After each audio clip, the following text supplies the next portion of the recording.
Welcome back to U.S. Farm Report this weekend. Matt Bennett of agmarket.net. And new to the program this weekend, Krista Swanson, lead economist with National Corn Growers Association. We have a lot to cover this weekend. But Matt, as you look at some of the bullish outside markets having an impact on corn and soybean prices earlier this week, Thursday, we retreated a little bit. So what is moving the markets right now? I think there's been some talk about, for instance, South American weather. They're talking about a little bit warmer weather, of course, in Argentina, and then maybe Brazil was going to be wetter for harvest. But, I think that's kind of a developing situation where one day it's one way, one day it's another. So, earlier in the week, of course, corn closed higher Thursday, Friday, Monday, Tuesday, Wednesday. And in totality, I think we had about 7 cents of a rally, 7.5. So it wasn't a huge rally. Whereas for beans, you had a couple of double-digit type gains. But bottom line is on Thursday, beans got beat up. And I think a lot of that has to do, again, with maybe some of those heat forecasts and maybe some of the worst type forecasts for Argentina. Maybe they changed just a little bit. I was with Eric Snodgrass earlier in the day, and he told me, that essentially those forecasts didn't look as ominous as what they did previously. Well, also keeping an eye on that safrinha corn crop in South America, specifically in Brazil, Krista. I mean, are we planting that crop right now? How long is that window and how long could that be a factor in the markets?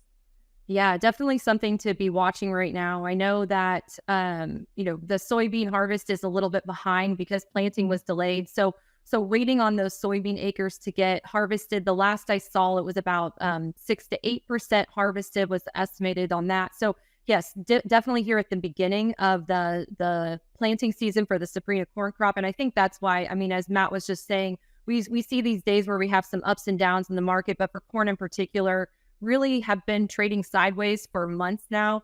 And, I think that all eyes are on what actually happens with that safrinha corn crop, whether weather dictates how many acres get planted. I think there's also some we look at where prices are right now, and do those farmers have an economic incentive right now to even plant corn as a second crop? I know some of those farmers last year were selling that second crop at a loss, and so if you're that farmer making that decision, you've got a lot to weigh. You're potentially getting it planted later than normal, and then that the price isn't there to really drive those additional acres. So I think we're keeping an eye on what's happening down there and what happens with those acres.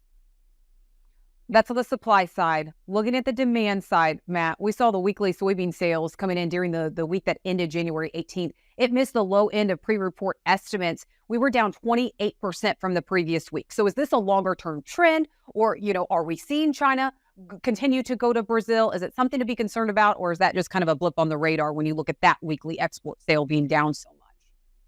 When you look at FOB values for U.S. Gulf beans, we're out of the market right now versus Brazil and Argentina, first of all. Second of all, it's that time of year, as you get into harvest. As Krista said, 6 to 8%, I believe, as far as harvest goes. With that being the case, you're getting harvest going.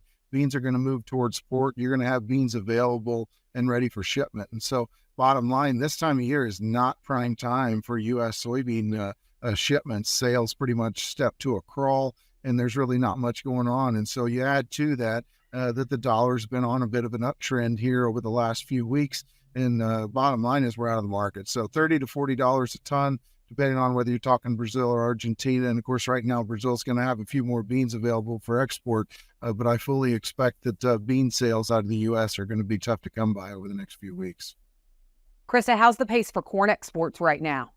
Yeah, so exports in this marketing year so far are, on target with right at about the 5-year average of the previous 5 years, not including last year, which was trailing behind. And kind of like Matt's talking about the FOB price at the Gulf compared to Brazil's price. Corn had that challenge really through a lot of last year, and where our price was just more expensive, and they had they have the 2 harvests a year, and so that was a big challenge for us last summer. Fortunately, the corn price has come closer to a narrow range here in recent months, and we've really seen that export pace pick up in this marketing year to a more comfortable level. And if you look at where we are so far and where USDA has us pegged in the year at about 2.1 billion bushels, we if we can keep up this pace of exports, that's a number that I think we can hit. And so, I would say that